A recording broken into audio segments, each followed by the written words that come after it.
Jazakumullahu khairan. Assalamu alaikum. La parole est à l'honorable député Lansana Camara. Vous avez 4 minutes. Merci, Président. À mon tour, je souhaite la bienvenue à Monsieur le Premier ministre et au gouvernement qui l'accompagne.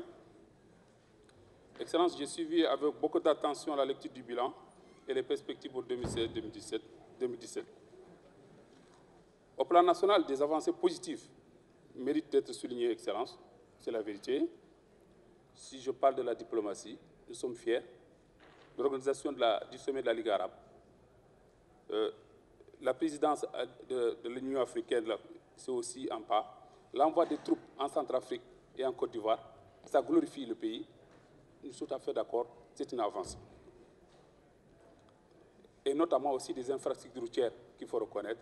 L'aéroport Mtouessi, c'est tout à fait à l'actif du gouvernement. Pas de problème, nous le reconnaissons, nous nous en félicitons et c'est dans le bon sens. Excellence, il y a des zones de faiblesse dans la gouvernance, dans votre gouvernance.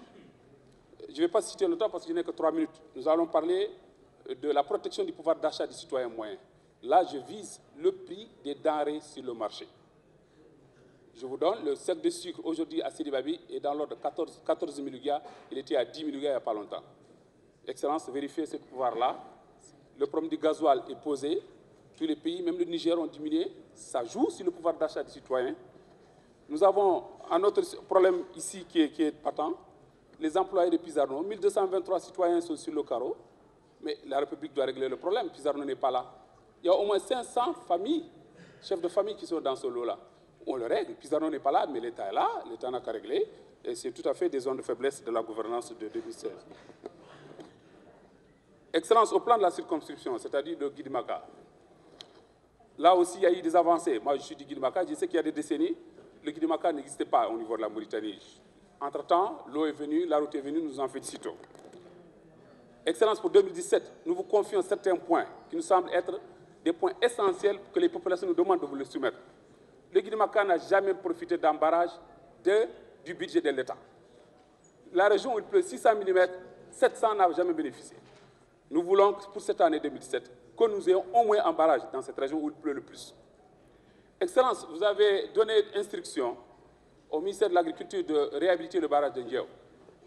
Vous avez tenu parole. Mais le barrage de Ndiaye a cédé à la première pluie. Et c'est la SNAT qui est responsable de l'ouvrage. C'est un gâchis. L'argent du citoyen, l'espoir de toute une région. La région de Guidimaka réclame toujours la réhabilitation de ce barrage. Il a cédé avec la première pluie, c'est l'argent du contribuable, c'est l'espoir de toute une région. Nous demandons toujours la réhabilitation du barrage du Diao. Excellence, il y a aussi le bitumage, je dirais, le pavoisement des routes de Sélibabi. Le projet de 13 km. Kaïdi a trouvé son lot, Kifa a trouvé Sélibabi. Aujourd'hui, à Sélibabi, je vous invite, Monsieur le Premier ministre, à venir l'hivernage à Sélibabi. Ça patauge dans la boue. L'été, c'est la poussière. Nous n'avons pas 1 km de goudron dans la ville de Sélibabi. Ce qui n'est pas le cas dans aucune capitale régionale ici. Nous vous confions pour 2017 ce problème de 13 km de goudron. L'habilitation du lycée de Sélibabi. Excellence, le lycée de Sélibabi créé en 1973 n'a jamais été réhabilité. Nous en avons parlé au ministère de l'Éducation, au ministère des Finances. Nous demandons la réhabilitation. Aujourd'hui, le lycée alterne avec le collège. 8h, 13h pour le lycée, 13h, 17h, 18h pour le collège, pour des gens qui passent le bac. Le lycée doit être réhabilité. Nous le demandons, c'est le budget, c'est le patrimoine national. Nous vous le confions, Monsieur le Premier ministre. L'extension de l'eau. Nous souffrons, nous, paradoxalement, nous sommes sur le buseau sec, le Guidimaka, vous le savez bien. Nous n'avons pas d'eau, vous avez fait beaucoup de forages, mais il y a le socle. Mais aujourd'hui, nous avons la chance, vous avez fait ce que nous avons de plus cher, c'est l'eau à Sélibabi en quantité.